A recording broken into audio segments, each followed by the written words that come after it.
Hi hello welcome to our channel. నేను మీ సిరి. ఈరోజు మనం చెప్పుకోబోయే కథ నిరీక్షణ పార్ట్ 21. కథలోకి వెళ్ళే ముందు వీడియోని లైక్ చేసి హైప్ చేయడం మిస్ చేయకండి ఫ్రెండ్స్. ఇక కథలోకి వెళ్ళిపోదాం, వచ్చేయండి. అదిది, ఏంటమ్మా నీ ఇష్టం ప్రకారమే కదా నీ పెళ్లి జరిపిస్తాను అని అన్నాడు సుధాకర్. చాలు నాన్న చాలు, మీ అందరి ప్రేమ ఆప్యాయతలకి నాకు సంతోషంగా ఉంది. నా బ్రతుకు నన్ను బ్రతకనివ్వండి, విరక్తిగా చెబుతూ చేతులు జోడించింది అదితి. అదితి అర్ధోలోక్తిగా వచ్చింది విశ్వనాథ్వరం. అవును తాతయ్య, నేను ఈ బంధాల ప్రవాహంలో చిక్కుకోలేను. నా తల్లిలా నేను బాధపడలేను అంటున్న అదితి మాటలు అక్కడున్న వారందరినీ ఆశ్చర్యానికి గురిచేశాయి. వెంటనే తేరుకొని, తప్పు మాట్లాడి ఉంటే క్షమించండి, వదిలేయండి అని అంది భారతి వాళ్ళ ముందు. ఏం మాట్లాడలేక అదితి.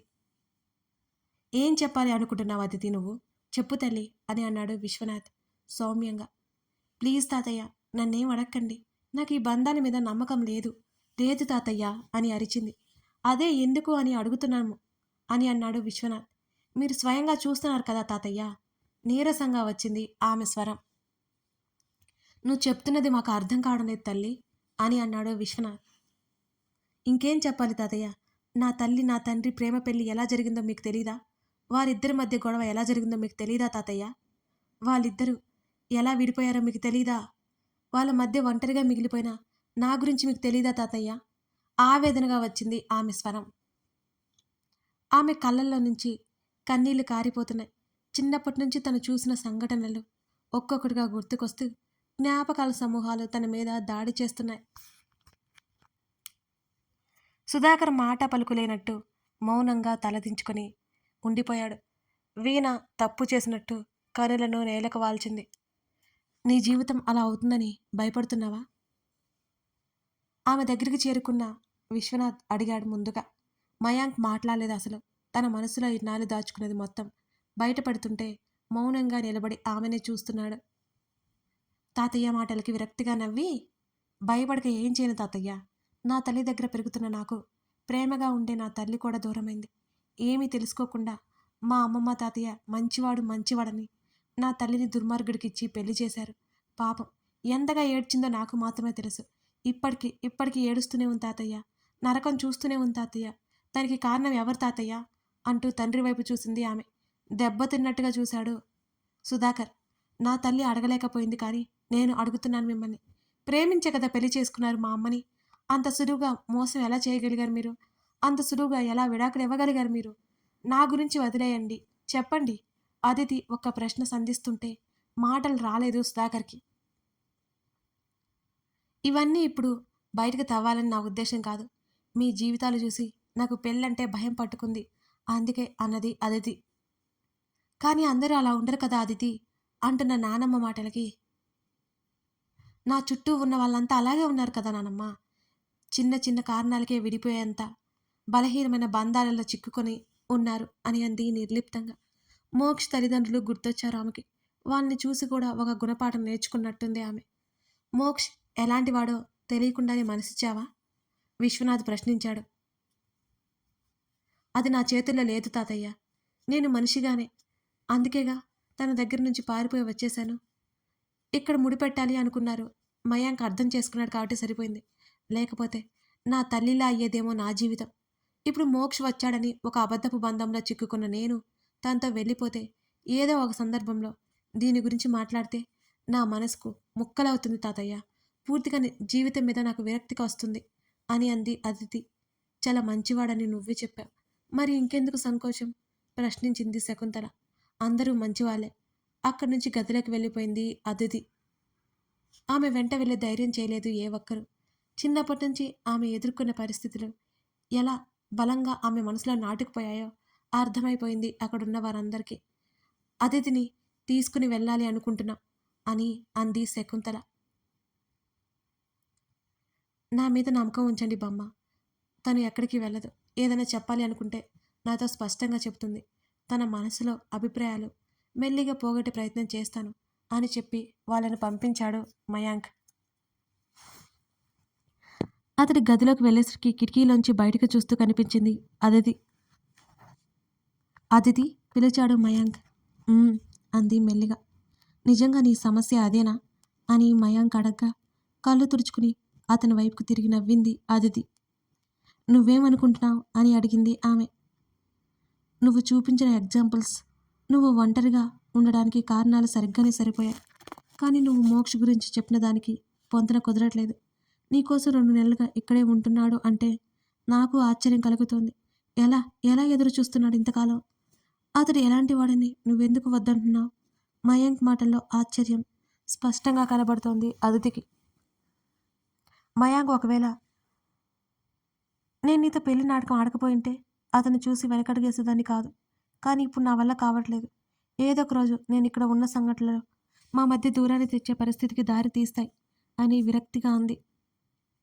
నీకు పెళ్ళైందని తెలిసినా కూడా నీకోసం వచ్చిన అతను అలా ఆలోచిస్తాడు అంటావా అని అడిగాడు మయాంక్. భవిష్యత్తులో మరొక అతిథి పెరగకూడదు. ఆ మాటకు తను మాట్లాడాల్సింది ఏమీ లేదన్నట్టు అనిపించింది మయాంక్కి. కానీ అదితి లైఫ్ లాంగ్ ఇలాగే ఉండిపోతావా అని అడిగాడు. నా మోక్ష జ్ఞాపకాలు చాలా ఉన్నాయి తోడుగా అని చెప్పింది.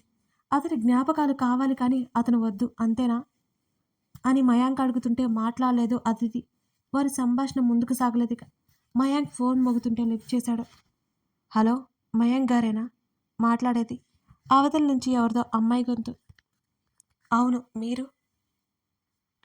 నా పేరు సరియు. అదితి మా అక్క. మిమ్మల్ని పెళ్లి చేసుకుందని విన్నాను. ఒకసారి మా అక్కతో మాట్లాడాలి అని అడిగింది సరియు. తన వైపే చూస్తూ మాట్లాడుతున్న మయాంక్ని చూసి ఏంటన్నట్టు కళ్ళతోనే ప్రశ్నించింది ఆమె. ఫోన్ నీకే అంటూ ముందుకు పెట్టాడు మయాంక్.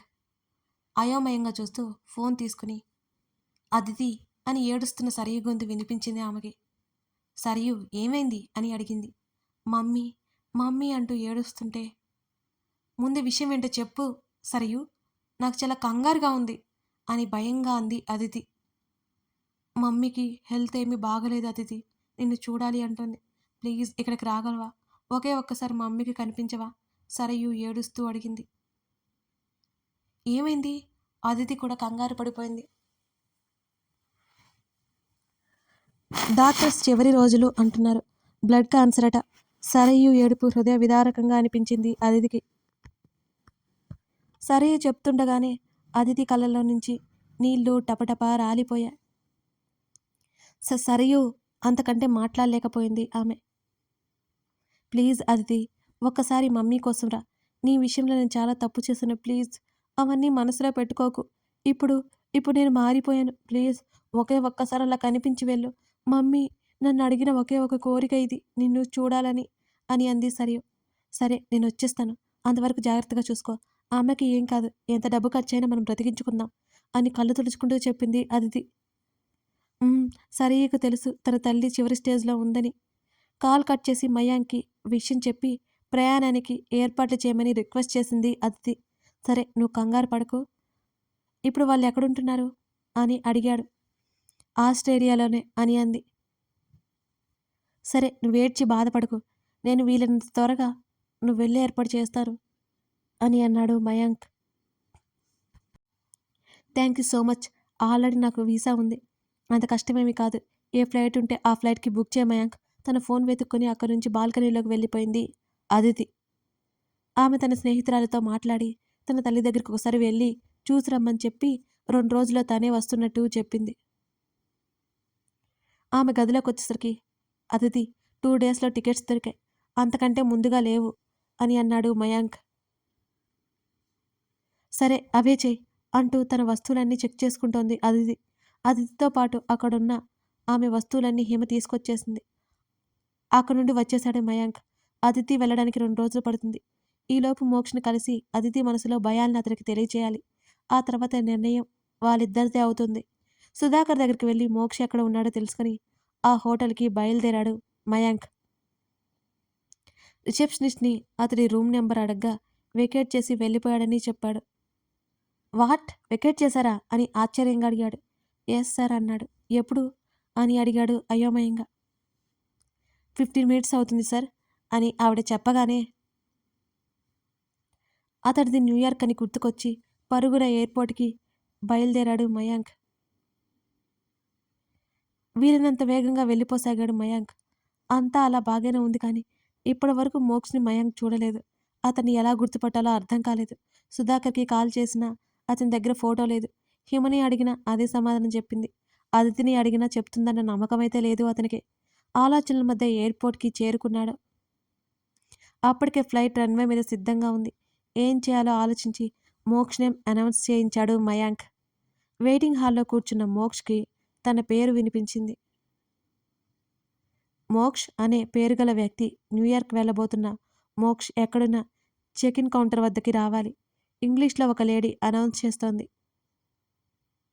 తన్ని ఎవరు పిలుస్తున్నారో అర్థం కాలేదు అతనికి. ఆ విషయం గురించి ఆలోచిస్తూ చెక్ ఇన్ కౌంటర్ దగ్గరికి వెళ్ళాడు మోక్ష్.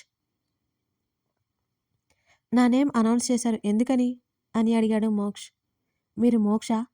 పక్క నుంచి ఎవరిదో గొంతు వినిపించి తల తిప్పి చూసి ఆశ్చర్యపోయాడు మోక్ష్. ఎదురుగా మయాంక్ తన్ని సందేహంగా చూస్తూ కనిపించాడు మోక్షకి. నేనే. అదే ఆశ్చర్యం మోక్షలో. మీతో మాట్లాడాలి. నేను వెళ్ళాలి. రన్‌వే మీద ఫ్లైట్ సిద్ధంగా ఉంది. మీ నంబర్ ఇవ్వండి కాల్ చేస్తాను అని అన్నాడు మోక్ష్. మయాంక్ చనిపోయాడని తన తల్లిదండ్రులకు వారి చిన్న కొడుకు గురించి చెప్పలేదు మోక్ష్. ఇప్పుడు ఎదురుగా కనబడుతుంటే చెప్పాలో లేదో అర్థం కావడం లేదు అతనికి కూడా. కానీ మయాంక్‌తో మాట్లాడాలి అనుకున్నాడు. న్యూయార్క్ వెళ్ళాక మాట్లాడి అతడి అభిప్రాయం తెలుసుకొని తన తల్లిదండ్రులకు విషయం చెప్పాలి అనుకున్నాడు. ఎదురుగా తన తోడబుట్టిన తమ్ముడు కనిపిస్తుంటే అతని కళ్ళల్లో నీళ్లు తిరిగాయి. హత్తుకొని మిస్ అయిన ఫీలింగ్ పోగొట్టుకోవాలనుకుని కూడా చివరి క్షణంలో ఆగిపోయాడు మోక్ష్. లేదు, మీతో చాలా ముఖ్యమైన విషయం మాట్లాడాలి. మీ ప్రయాణాన్ని క్యాన్సిల్ చేసుకోండి ప్లీజ్ అని అన్నాడు మయాంక్. అర్థం కానట్టు చూశాడు మోక్ష్. మోక్ష నారాయణ్. మయాంక్ ఎందుకు అలా చెప్తున్నాడో అతనికి అర్థం కాలేదు. మరి మయాంక్ మాట మోక్ష్ వింటాడా? లేకపోతే అక్కడి నుంచి వెళ్ళిపోతాడా? మోక్ష్, మయాంక్ అన్నతమ్ములు అనే విషయం బయటపడిపోతుందా? తెలుసుకోవాలంటే ఈ కథను చూడాల్సిందే. కథ నచ్చితే లైక్ చేసి కామెంట్ చేయడం మర్చిపోకండి. ఇంకా ఇంకో ఎపిసోడ్‌లో ఈ స్టోరీ అయిపోతుంది. గట్టిగా ఉండాలండో లైక్